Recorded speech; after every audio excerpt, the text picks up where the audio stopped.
Tahun berganti tahun, abad berganti abad, candi-candi ini masih tetap tegak berdiri. Di mata para penghikmat sejarah dan kebudayaan Jawa, candi-candi ini tak hanya menjadi pembawa kabar dari masa lalu tentang warisan peradaban yang tinggi. Candi-candi ini juga merupakan jejak pengetahuan tentang Jawa, baik yang terlihat maupun yang tak terlihat. Semua itu terangkum dalam sejarah cipta, karsa, rasa masyarakat Jawa.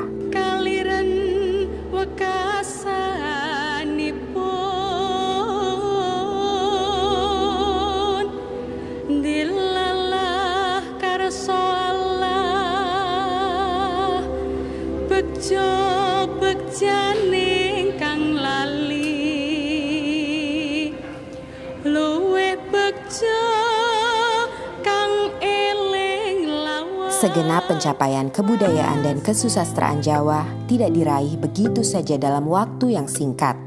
Prosesnya dapat dilacak hingga Majapahit, bahkan era sebelumnya. Dalam titian waktu, Mataram merupakan puncak dari kejayaan kebudayaan dan kesusastraan Jawa. Jawa pernah mengalami masa gemilang. Mulai dari zaman Majapahit.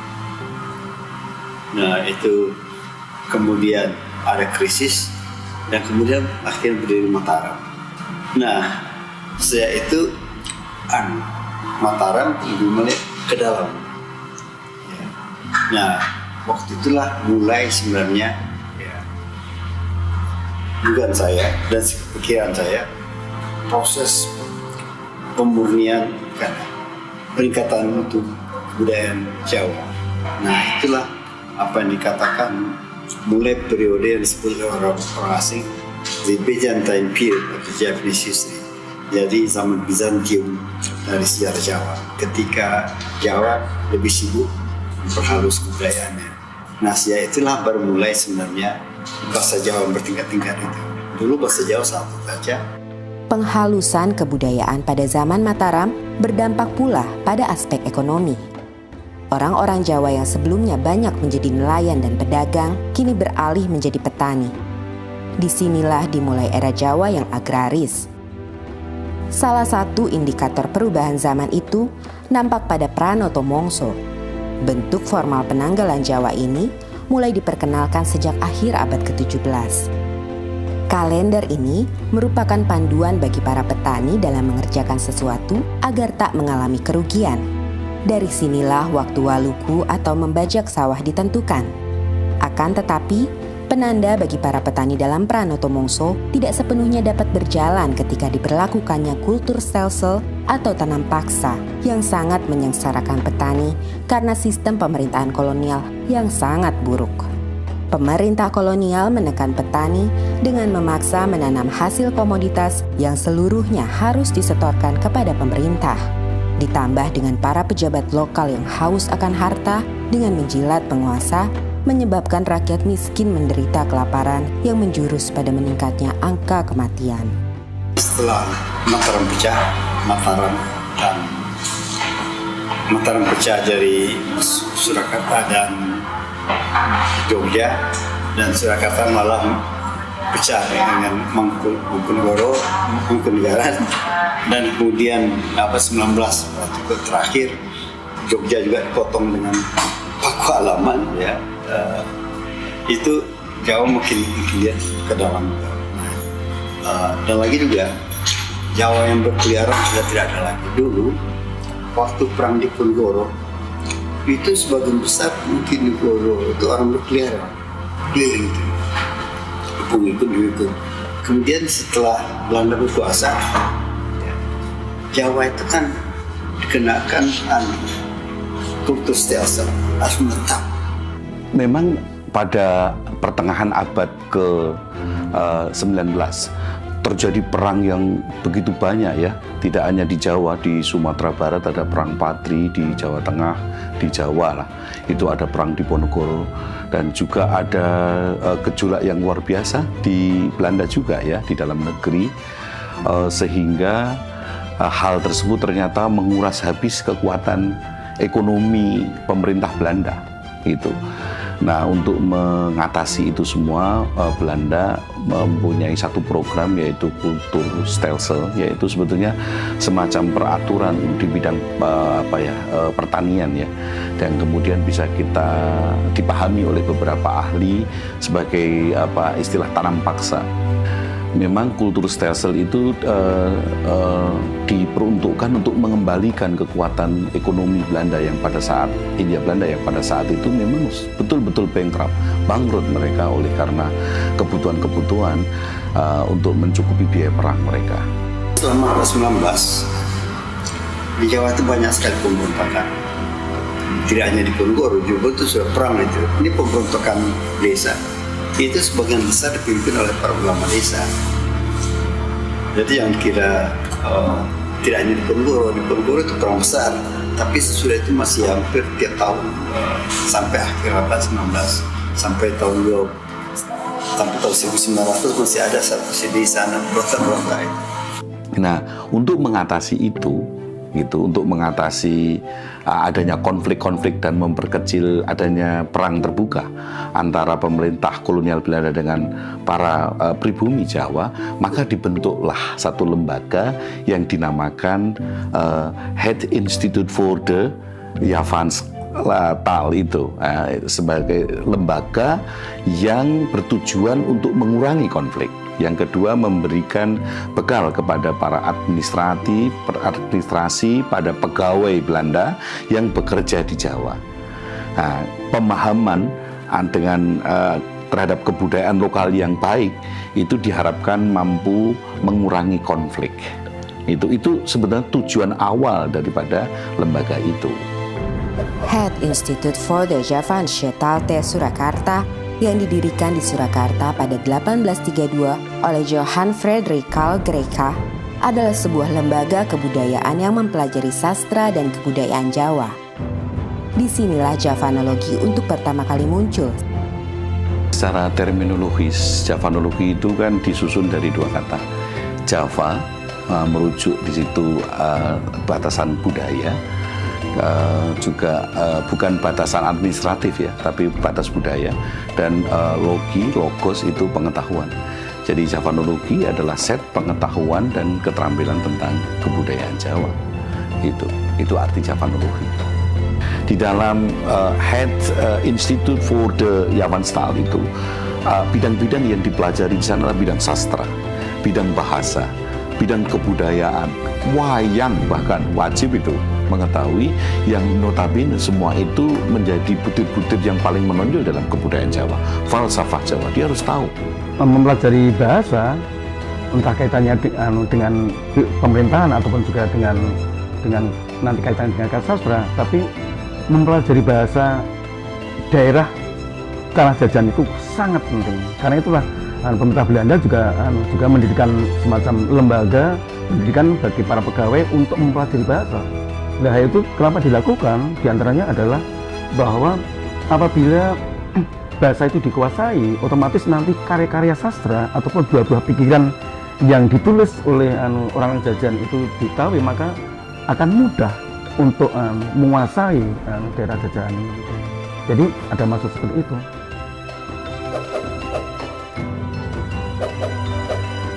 Di tengah meningkatnya popularitas Javanologi kala itu, seorang pujangga bernama Ronggo Warsito kerap menjadi rujukan para Javanolog karena pemahamannya dianggap mendalam terhadap kebudayaan dan kesusastraan Jawa, khususnya Jawa kuno. Ronggo Warsito itu adalah pujangga yang luar biasa, dan beliau ini di dalam mencipta karya ini meliputi 12 bidang ya. Ada bidang kesastraan, ada bidang pendidikan, ada bidang pengetahuan bahasa, ada bidang filsafat, ada bidang pedalangan, pengetahuan alam, bidang seni suara, babat, ramalan atau jonggo itu hanya 2, Jokolodang dan Jolbeo. Kemudian silsilah dan perkamusan. Jadi ada 12 bidang. Nah, yang paling banyak itu kesastraan itu 24 judul. Ronggo Warsito adalah seorang tokoh munculnya sastra Jawa baru jenis geguritan. Karena sebelumnya bisa dikatakan ada karya sastra itu hanya puisi dan prosa. Puisi adalah tembang, prosa adalah gancaran. Gancaran adalah prosa. Sedangkan yang kategorinya itu geguritan adalah puisi tetapi bukan tembang, itu belum ada. Yakni di dalam Serat Joko Lodang yang itu dikategorikan tembang bukan, tetapi dikategorikan prosa bukan. Dan secara kebetulan di dalam satu bait tulisan awal dari Serat Joko Lodang itu juga ada sandiasmonya.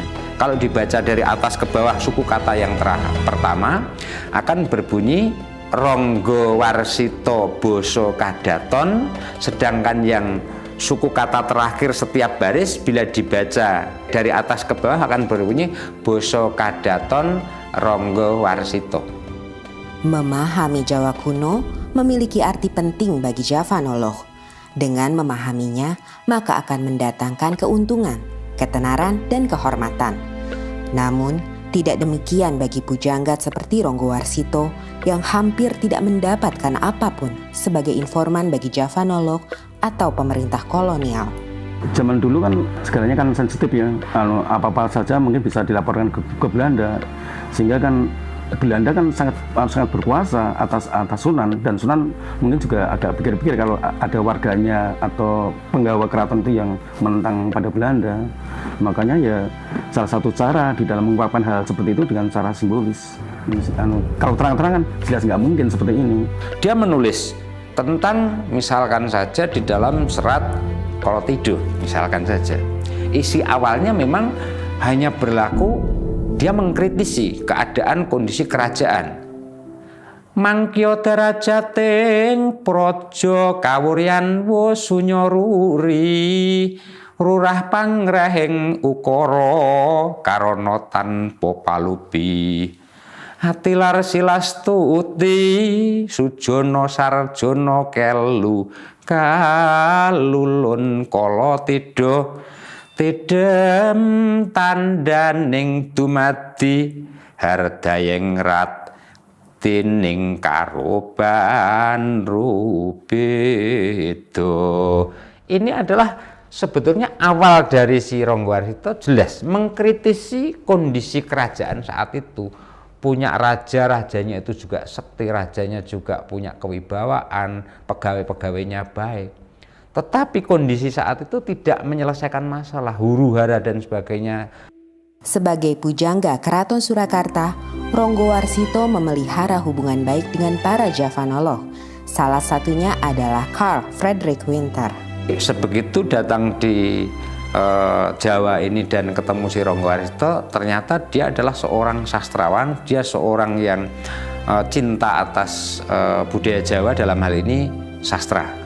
Nah, karena dia itu juga sesama orang sastrawan, dia ingin menulis tentang sastra Jawa, merasa dirinya itu juga sudah barang tentu tidak sepaham seperti orang Jawa, melihat seorang Ronggo Warsito itu pujangga keraton yang juga sebetulnya sudah memasyarakat, artinya orang luar pun bisa dekat dengan Ronggo Warsito, dia berguru, berteman, lalu sebagai seorang sahabat yang sama-sama menggeluti tentang budaya Jawa, dalam hal ini adalah sastra Jawa. Kalau kita lihat kronologinya, sebetulnya hubungan mereka itu pasca Yavanologi itu sudah berpindah ke Delft dan kemudian ke Leiden ya.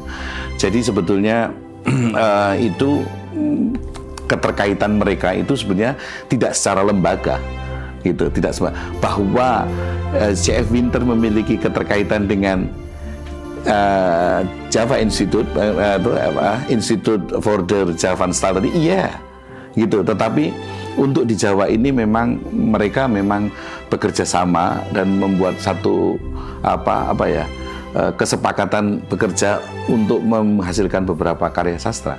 Misalnya Kamus Jawa Kawi, kemudian Serat Aji Soko dan seterusnya, itu kan karya-karya mereka. Ada beberapa surat yang secara kebetulan kami ada data yang menunjukkan komunikasi antara Winter bertanya tentang sastra kepada si Ronggo Warsito, dan oleh Ronggo Warsito pun juga ada bukti menjawab atas pertanyaan-pertanyaan si Winter tadi. Di luar menjawab atas pertanyaan yang tadi datangnya dari Winter, itu juga disertai dengan kepentingan-kepentingan secara kebutuhan ekonomi bagi Ronggowarsito. Ada permintaan dari Ronggowarsito pinjam uang, istilahnya ngijon terlebih dahulu, ya, oleh karena kepentingan kekurangan secara ekonomis atau keluarganya ada yang sedang sakit, itu nanti mengajukan pinjam uang ke Winter, dan nanti cara mengembalikannya akan diperhitungkan dengan pekerjaan yang dilakukan oleh Ronggowarsito atas permintaan dari Winter. Namun memang saya juga bisa menyampaikan pada akhirnya mereka ada kerenggangan itu kan. Ada banyak hal yang terkait dengan aspek politis ya. Aspek politis, mungkin situasi politis di Belanda pada waktu itu, dan beberapa hal yang memang sejak awal tidak diminati oleh Ronggowarsito. Dalam esainya yang legendaris, Javanology and the Age of Ronggowarsito, Kenji Tsuchiya menulis bahwa pujangga memainkan peran ganda ketika Javanologi Barat masuk. Di satu sisi sebagai sumber informasi bagi para Javanolog Eropa, sementara di sisi lain tetap sebagai orang yang memiliki pengetahuan esoteris mendalam, di mana pengalaman kebatinan Jawa menjadi sumber utamanya. Hal ini kerap dibaca sebagian kalangan sebagai suatu bentuk kontestasi paradigma. Walaupun materi kajiannya sama, tetapi paradigmanya berbeda, ia akan menghasilkan suatu analisa yang bisa berbeda. Dalam hal ini, paradigma orang-orang Jawa memiliki perbedaan dengan paradigma orang-orang Belanda. Kalau kita bicara paradigma, sebetulnya ada worldview di situ. Kemudian juga ada traditions, ada assumption. Nah, titik potong antara worldview, tradition, dan assumption, inilah paradigma ilmu Jawa. Kita mengetahui bahwa sebenarnya background Ronggowarsito itu adalah budaya Jawa yang begitu organisme. Nah, sementara Winter, walaupun dia seorang turunan, seorang Indo, tetapi dia tetap darah-darah yang barat, pemikiran yang mekanistik itu cukup kuat. Sehingga kadang-kadang antara organismik dan mekanistik ini kadang-kadang terdapat perbenturan gitu. Saya melihatnya seperti itu. Desa Palar, Kecamatan Trucuk, Klaten menjadi tempat persemayaman terakhir Ronggowarsito. Semasa hidupnya, ia sering mengunjungi desa ini yang menjadi tempat sanak familinya berada. Tidak hanya Ronggowarsito, makam C.F. Winter juga berada di sini. Setelah pada 1984 makamnya dipindahkan dari kompleks pemakaman Belanda di Jebres, Surakarta atas izin Presiden Soeharto. Pada hari-hari tertentu, makam Ronggowarsito banyak dikunjungi para peziarah. Daya tarik Ronggowarsito sebagai pujangga besar memang tidak hanya terdapat semasa ia hidup. Bahkan hingga hari ini, setelah sekian lama ia wafat, pesona itu tak memudar. Dan pasca wafatnya Ronggowarsito, masih tersimpan begitu banyak arsip tentang Jawa, salah satunya sastra di negeri Belanda. Arsip-arsip ini yang sebagian besar berisi tulisan-tulisan Jawa membuktikan peradaban Jawa yang tinggi. Namun sayangnya justru tidak dipelajari dan dimiliki oleh orang-orang Jawa itu sendiri. Sejak 1842, Javanologi sebagai lembaga sudah tidak lagi berada di Jawa. Namun, secara individu, para Javanolog masih aktif dalam melakukan penelitian dan pengkajian. Salah satunya adalah Pisho. Karya terbesarnya berjudul Java in the 14th Century yang terbit sebanyak 5 jilid. Karena kedalaman kajiannya, ia dikagumi oleh para pemikir Jawa. Satu di antaranya adalah Profesor Sudarsono. Pada waktu itu saya diutus ke negeri Belanda untuk kerjasama antara Indonesia dengan Belanda. Lalu kemudian ketemu Dr. Pisho, itu gambarnya Dr. Pisho.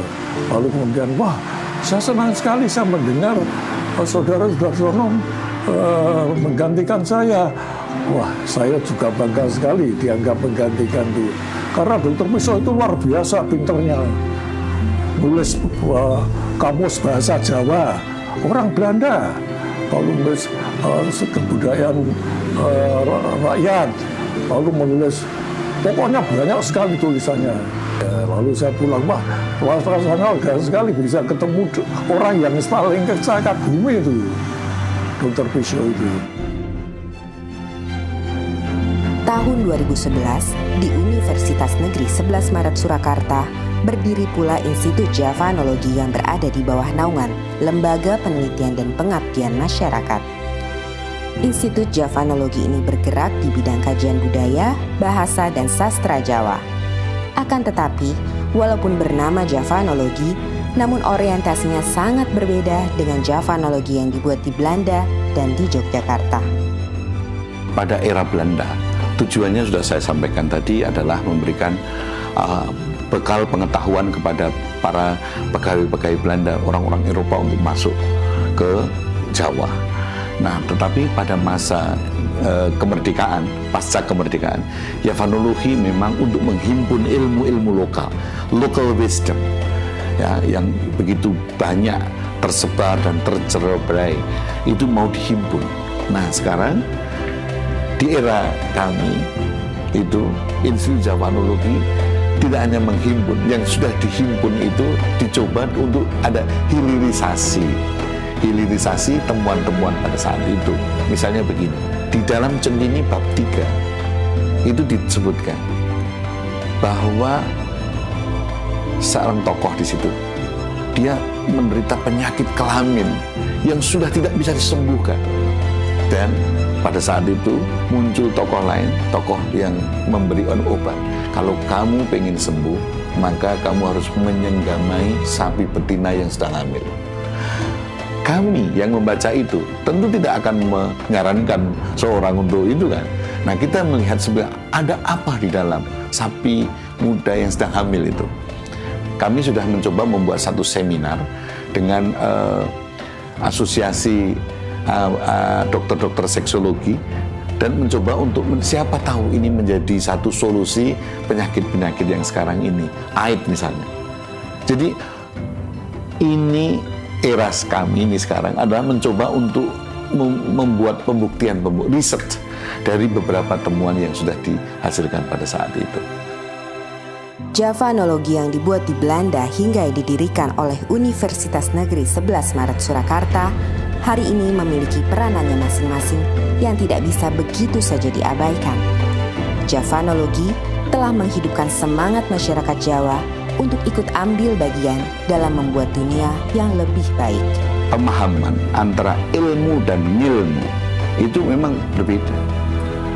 Ilmu bisa diekstrakan, tetapi ngilmu itu bagaimana aplikasi, bagaimana itu memiliki manfaat bagi dunia yang lebih cantik, yang lebih harmonis.